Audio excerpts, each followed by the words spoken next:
नमस्कार दोस्तों, स्वागत है आपका वाईफाई जीएस एग्ज़ाम में।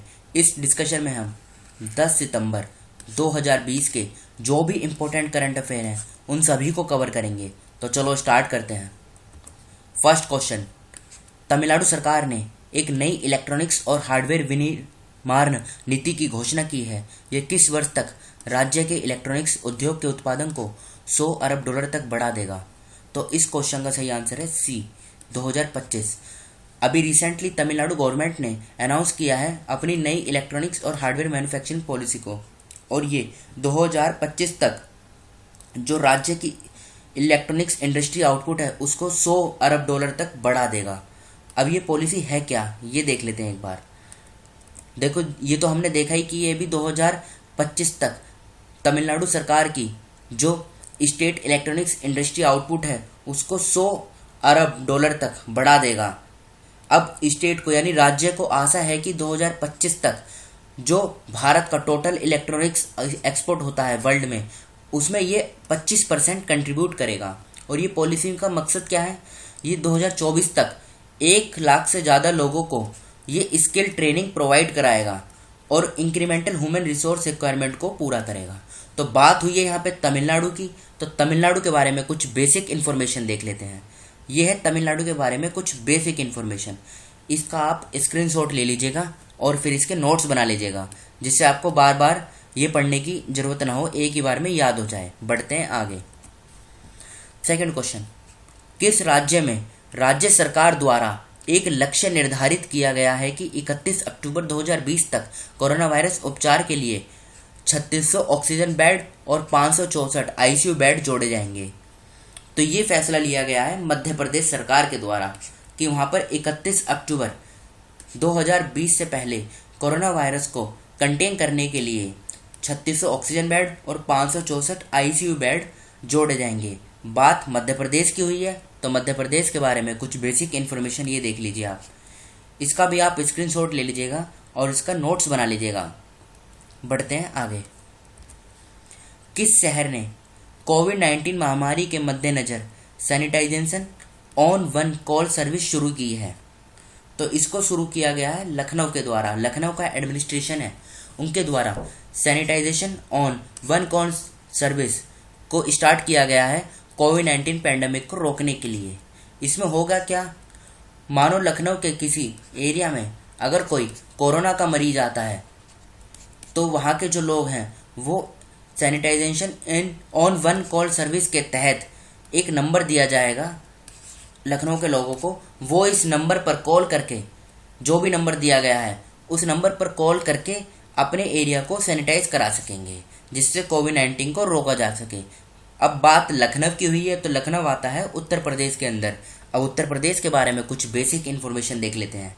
ये उत्तर प्रदेश के बारे में कुछ बेसिक इन्फॉर्मेशन है, इसका भी आप स्क्रीनशॉट लेकर नोट्स बना लीजिएगा। बढ़ते हैं आगे। किस राज्य ने स्कूल के लिए राष्ट्रीय शिक्षा नीति 2020 का अध्ययन और कार्यान्वयन करने के लिए 15 सदस्यों की टास्क फोर्स का गठन किया है? तो अभी रिसेंटली गुजरात सरकार ने नेशनल एजुकेशन पॉलिसी 2020 जो भी केंद्र सरकार के द्वारा रिलीज की गई थी स्कूल चिल्ड्रन के लिए, उसको किस तरीके से इम्प्लीमेंट किया जा सके, उसके लिए गुजरात सरकार ने 15 मेंबर की टास्क फोर्स का गठन किया है। अब बात यहाँ पे गुजरात की हुई है, तो गुजरात के बारे में कुछ बेसिक इन्फॉर्मेशन देख लेते हैं। ये देखिए, इसका भी आप स्क्रीनशॉट ले लीजिएगा और इसका नोट्स बना लीजिएगा। बढ़ते हैं आगे। फिफ्थ, किस वार्षिक इंडो पैसिफिक बिजनेस फोरम निम्नलिखित में से किस देश में आयोजित किया जाएगा? तो देखो, ये जो third Indo Pacific business forum है जो हर साल होता है, ये अक्टूबर में होगा और इसको ऑर्गेनाइज कराया जाएगा किस देश में? वियतनाम की जो कैपिटल है हनोई, वहाँ पर होगा ये। देखो, अभी फिलहाल आप ये याद रखिए कि वियतनाम के हनोई में होगा। अक्टूबर में जब ये होगा तो उस समय देखेंगे इसमें क्या नीतियाँ बनी, क्या रिजल्ट निकल कर आया। ये तो बात करी हमने वियतनाम की, तो वियतनाम की लोकेशन देखिए, ये वियतनाम की लोकेशन है और ये इसकी कैपिटल है हनोई। और वियतनाम की जो बाउंड्री है वो समुद्र के साथ टच होती है। ये ऊपर चाइना है, इधर लाओस है, ये म्यांमार है, इधर थाईलैंड और ये कंबोडिया। ये आप बात याद रखिएगा। अच्छा, यहाँ पे एक बात बताइए, अगर पूछा जाए एग्जाम में, इन सब में से कौन सा देश ऐसा है जिसकी बाउंड्री समुद्र के साथ टच नहीं होती है? वो लैंडलॉक्ड है। तो ध्यान से देखिए, चाइना की बाउंड्री भी समुद्र के साथ टच होती है, थाईलैंड की भी होती है, कंबोडिया की भी होती है, वियतनाम की भी होती है, लेकिन लाओस, ये जो देश है ये लैंडलॉक्ड है। इसकी बाउंड्री देखो, यहाँ पे समुद्र दूर है और इधर भी दूर है, यानी इसकी बाउंड्री समुद्र के साथ टच नहीं होती है। तो इस तरीके के क्वेश्चन एग्जाम में पूछे जाते हैं, और इसमें 5th क्वेश्चन का आंसर है वियतनाम। बढ़ते हैं आगे। देखो, अभी रिसेंटली कुछ अपॉइंटमेंट हुई है, इन अपॉइंटमेंट को आप पढ़ लीजिए। जैसे सबसे पहले नीतीश्वर कुमार, ये 1996 के IAS ऑफिसर हैं।